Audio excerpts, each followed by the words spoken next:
administrative yi monsieur le préfet de Tivaouane monsieur le sous-préfet de Meouane maa ngi nuyu général commandant la gendarmerie territoriale monsieur le procureur délégué l'ensemble des officiers yi fi nekk yëpp maa ngi nuyu waa Diogo maa ngi nuyu waa Meouane ak ñi nekk ci gox bi yëpp autorités religieuses yi coutumières yi ak municipales donc dama fay ñëwoon tey ci turu ministre des forces armées pour inaugurer poste gendarmerie bu Diogo boo xam ne mi ngi dépendre ci brigade de Mboro digganteem ak foofu 25 kilomètres la aujourd'hui loolu ñu ngi koy def ci ndimbalu société Grande Côte Opération nga xam ne directeur général bi mi ngi toog fii pour yokk kaaraange askan wi ci gox bi ci tund wi yëpp pour population bi ak pour outil industriel bi nga xam ne investissement bu rëy la boo xam ne société Grande Côte def na ko fi donc maa ngi koy remercier au nom du ministre des Forces armées au nom de l'ensemble du gouvernement pour cette démarche boo xam ne bii dana tax ñu xam ne sécurité du rek état bi moo ko yor sécurité war na état bi mais war na population yi war na aussi le secteur privé loolu directeur général bi wane na ko tey ci poste bi nga xam ne moom la ñu war a inaugurer ci kanam mu dolli ci ay moyens yu am solo yoo xam ne dana gën a mën a tax gendarme yi liggéey pour population bi parce que loolu moo tax ñu teg leen fi kon nañoo déglu population bi bu baax a baax a baax bu ñu leen di accueillir ñu accueillir leen ci accueil bu gën a rafet parce que citoyen lañ yoo xam ne dañ leen a war a jox seen worma mais dañ fee nekk aussi pour doxal yoon bi ak règlement bi ci xel ak tey donc ngeen jàppale leen bu baax a baax a baax ci liggéey bi parce que yéen lañ fi nekkal état bi lañ fi nekkal outil industriel bi nga xam ne moo fi nekk te ay doomu gox bi ñu ngi ci liggéey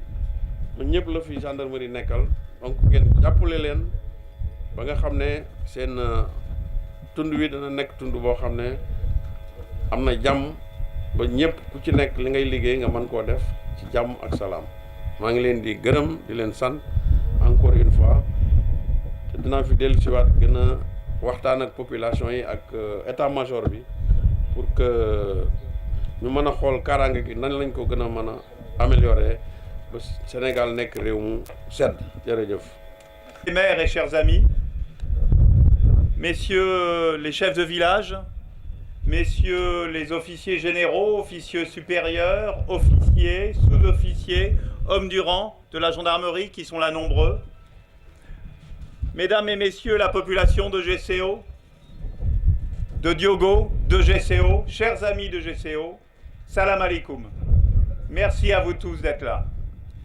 Beaucoup de choses ont été dites et je vais essayer d'être bref, mais je voudrais insister sur plusieurs points. Comme vous le savez, GCO, entreprise citoyenne, s'est engagée, s'est fortement engagée sur plusieurs secteurs. Tout d'abord la santé, comme ça vient d'être dit. Dans la santé, nous avons financé des ambulances, nous avons financé et nous finançons actuellement avec l'aide des armées françaises au Sénégal la maternité de Ouakam. Nous avons financé du matériel pour les différents dispensaires ici et nous en sommes fiers. En ce qui concerne l'éducation, GCO s'est beaucoup engagé. 11 nouvelles classes ont été faites. Nous avons réhabilité 4 collèges. J'étais avec certains d'entre vous et certains des maires il n'y a pas très longtemps, du matériel et j'en passe encore. En termes de développement socio-économique, nous nous sommes aussi énormément investis. En effet, comment ne pas rappeler la gare routière de Fassboy, comment ne pas rappeler ce qui a été dit auparavant, les marchés de Meouane, les 50 cantines de Meouane, le marché de Mboro, qui est en cours de finition, que je vous invite à visiter, celui de Méké, qui est en cours aussi, avec mon ami le maire de Méké ici présent. Comment ne pas rappeler aussi l'implantation de coopératives, de services et de 11 GIE dans la région de Diogo. mais aussi, chose moins connue, le choix délibéré, volontaire de ma part et de notre part, de prendre des sociétés sénégalaises et de remplacer des sociétés non sénégalaises, étrangères, par des sociétés sénégalaises, qui est aussi un vrai développement économique. Enfin, pour conclure sur ce sujet, puisque mon ami Magatouat est ici, comment pas rappeler que l'art est un supplément d'âme et que pendant un mois, c'est un rêve, c'est un fantasme maintenant, pendant un mois, il y a eu une exposition d'art ici, à Mékhé, à la gare de Mékhé, qui s'est tenue. Nous avons amené l'art ici, en brousse, sur la commune de Mékhé. Mais une fois que j'ai dit tout ça, j'ai parlé de santé, j'ai parlé d'éducation, j'ai parlé d'art, j'ai parlé d'économie, j'ai pas parlé de sécurité. Ce matin, avant de venir ici, j'ai relu la Constitution sénégalaise. Je peux vous dire qu'il y a 108 articles dans la Constitution sénégalaise, et la dernière. Et le respect des libertés fondamentales et de la sécurité des citoyens est clairement exprimé dans les liminaires de cette Constitution. Donc avec l'aide et le soutien vraiment intangible du commandement et du haut commandement qui ici présente de la gendarmerie, j'ai donc décidé d'impliquer GCO sur ce sujet dans la construction de cette belle gendarmerie que nous allons inaugurer et qui est derrière nous. Il y va, bien évidemment, de la sécurité de tous et de chacun. Il y va dans un monde difficile, comme ça a été dit tout à l'heure, de pouvoir assurer une meilleure sécurité grâce à l'aide des valeurs fondamentales de la gendarmerie. Il m'apparaît, c'est important, non seulement pour GCO, pour nos salariés, mais aussi pour l'ensemble des populations, de pouvoir apporter cette petite pierre, ce petit caillou à l'édifice qui permettrait une meilleure sûreté, une meilleure sécurité pour tout un chacun. Pour conclure, je tiens tout d'abord à remercier, excusez-moi, mes équipes, les équipes de GCO, les équipes de la Sûreté et les équipes de l'ERT. Je tiens particulièrement à remercier M. Dianga Koulibaly et M. Fabien Issora, qui doit être quelque là. Vous pouvez les applaudir, ils ont fait un boulot extraordinaire. Mais aussi, je voudrais remercier et me féliciter des relations humaines et techniques exceptionnelles, et je pèse mes mots, exceptionnelles, que nous avons eues, non pas avec un, non pas avec deux, mais avec 3 commandants de légion, mon général, avec 3 commandants de légion de la gendarmerie. Rien que ça, rien que dire ça, 3 commandants de légion d'affilée avec qui nous avons su travailler et bien travailler. Chapeau bas, messieurs les gendarmes. Je tiens aussi à remercier l'armée et la gendarmerie pour les exceptionnelles relations opérationnelles, cette fois-ci, que nous avons eues avec les brigades de gendarmerie autour de nous. Sans eux, nous aurions eu beaucoup d'autres problèmes. Donc merci encore à eux. Enfin, je vais conclure par une note personnelle. Aujourd'hui, je voudrais rendre hommage à un homme. Vous ne le connaissez pas. Il s'appelle André Marini. C'est mon papa. Mon papa, il était militaire, tirailleur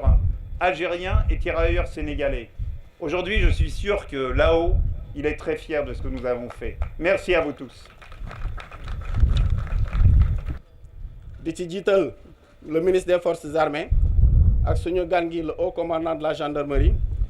di ci toftal monsieur le préfet du département monsieur le sous-préfet de Méouane le directeur du GCO di nuyu tamit les chefs de service yi fi teew yëpp responsable politique chef de village yeeg képp koo xam ne bés bee la tax a jóg di remercier GCO ci li nga xam ne moom la def fii ci commune bi mën nañ ne mooy lu njëkk ci commune de Darou Khoudoss mu am benn poste de gendarmerie lii nag bu amee dinañ leen ko santé bu baax a baax te tamit dinañu rassurer ñun en tant qu'autorité ak population yi fi nekk parce que comme ni ngeen koo xamee zone de Diogo surtout am na ay jamono yoo xam ne daan nañ fii subir ay attaques de bandes armées ay bandes yu jóge fu nekk pour mën a dépouiller population ci seen i bien wala maanaam doon leen tere nelaw lii nag bu ñëwee dañ ciy sant yàlla bu baax di leen ci remercier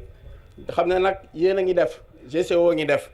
mu ngi appuyer commune bi wala arrondissement wala département ci secteur bu mën ci doon moo xam santé la moo xam ci éducation la wala moo xam ci social la tamit ñu ngi leen ciy gërëm di leen ci sant bu baax di ñaan nag tamit ngeen dolli nag mooy li nga xam ne moom la population bi di ñaan lu jëm ci maanaam seen nekkin moo xam lu jëm ci piste de production la biñ ci gën a wax nag mooy lu jëm ci wàllu ndox mi zone de Diogo am nañu problème mu ndox comme ni ma ko déggee ak ni ma ko xamee ni ñu ko waxee nee nañu dañoo fi mu nekk nii seen forage dafa am problème te dafa mel ni ñii dañuy am heure bi ñee duñu am heure bi yàlla dénk na leen nag am nañ yaakaar ci yéen ngeen dimbali ñu ci wàllu woowu ak ay piste ak village yi nga xam ne tamit déplacé nañ leen nee nañ ngeen gën leen a jàppale gën leen a assister pour que mooy seen nekkin gën a neex du ma guddal wax dëgg yàlla di gërëm di sant ñëpp ñoo xam ne teew nañ fi. dinaa leen koo xamal ne loolu am na waaw kontaan nañ ci loolu nag su lu ñu yàkkamti woon la nag lu ñu yàkkamti woon la mais bi fi yàlla indee tamit sant nañ yàlla sant nañ tamit ñi nga xam ne ñoom ñoo ko fi indi initié ko ñuy waaye GCO xam nañ ne fàttewuñu jogo seen politique de sécurité état bi tamit xam nañ ne fàttewuñu jogo fàttewuñu tamit population jogo cëral nañ leen te bëgg nañu tamit ñu dundin bu rafet bëgg nañu tamit ñu dund bu dal bu ànd ak jàmm. yaakaar nga ne daal kaaraange dina dem si. kaaraange gi dal su ne moom naa ni mën naa ni tey la commencé sax waaw ndax même bi gars yi jógee bi ñu gisee éléments yi dugg si dëkk bi rek nit ñi féexaat nañu jigaat nañu loo xam ni vraiment ñu ngi dundaat nañu yëg nañ ni moom seen xel dal na bu baax kaaraange moom vraiment dellu su na ci dëkk bi ñu ngi ñaan yàlla mu sax fi. waaw man maa ngi tudd Daour Dieng man maay directeur environnement ak communauté bu GCO. donc voilà pour tënk rek tey li ñu fi boole tey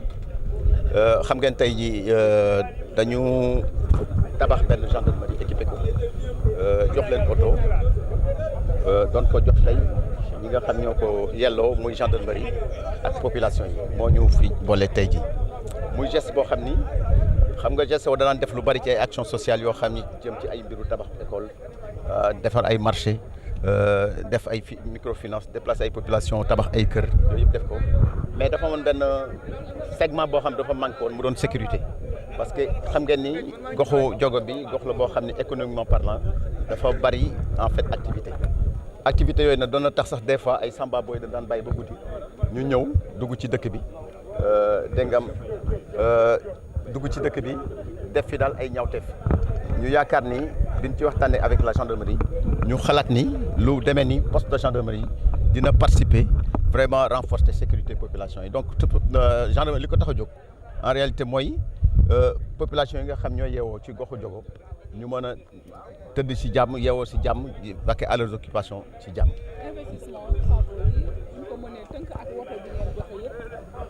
waaw lépp buñ ko tënkee lépp muy woto beeg li dem ci biir yëpp dépassé na 70 millions maanaam juróom-ñaar fukki millions n'est-ce pas te équipement bi man sax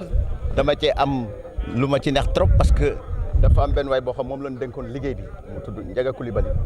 mu dox ci ay jéego yu mat sëkk muy gendarmerie bi moo ko mbébét du début à la fin